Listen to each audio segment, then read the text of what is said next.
100% তাণ্ডবের মানে প্রথমত কথা ওনাকে নিয়ে আসলে মন্তব্য করার জায়গাটা উনি রেখেই যান না। এখন পরিবারের মানুষ তারপরেও এত কাজ করেছে আমার সহশিল্পী এবং বাংলাদেশে শাকিব খান অপু বিশ্বাস সবচেয়ে বেশি সংখ্যা সিনেমা করেছেন, তো সেই জায়গা থেকে এখন আমারই অসম্ভব ভয় হয় তাকে নিয়ে কোনো মন্তব্য করার। তবে এটুকুই বলতে চাই যে শাকিব খান যা চেয়েছেন তা করিয়ে দেখিয়েছেন পরিবারের মানুষ হয়ে এবং তার সহশিল্পী হয়ে, এবং আমার অবশ্যই গর্ব লাগে যে তার সন্তানের মা আমি। সেই জায়গা থেকে বলবো যে তার এই যে স্বপ্ন দেখাটা যে চূড়ায় পৌঁছে যাচ্ছে এবং বাংলাদেশের মানুষদের জন্য তার ভক্ত অনুরাগীদের জন্য যে উনি করে যাচ্ছেন, আমি মন থেকে দোয়া করি উনি যেন আরো সর্বোচ্চ চূড়ায় এগিয়ে যায়। Very good. এবং সাবিলা নূর এত ভালো কাজ করেছে এবং she was very lucky because তার ডেবিউ হচ্ছে শাকিব খানকে দিয়ে। এটা তার জন্য অনেক বড় একটা সৌভাগ্যের। একজন সেলিব্রিটি, একজন অভিনেত্রী হিসেবে আমি মনে করবো যে বাংলাদেশ অভিনেত্রী হিসেবে আমি মনে করবো যে এটা অনেক বড় একটা প্রাপ্তি তার জন্য।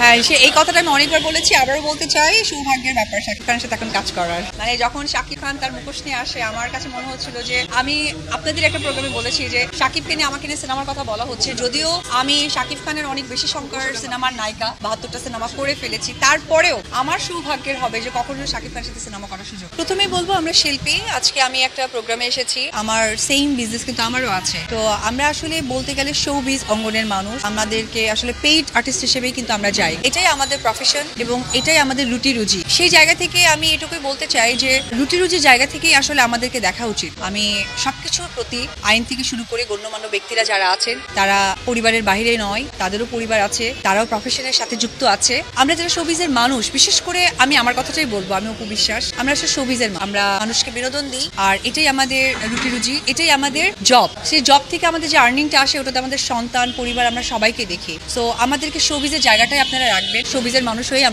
আমি থাকতে চাই।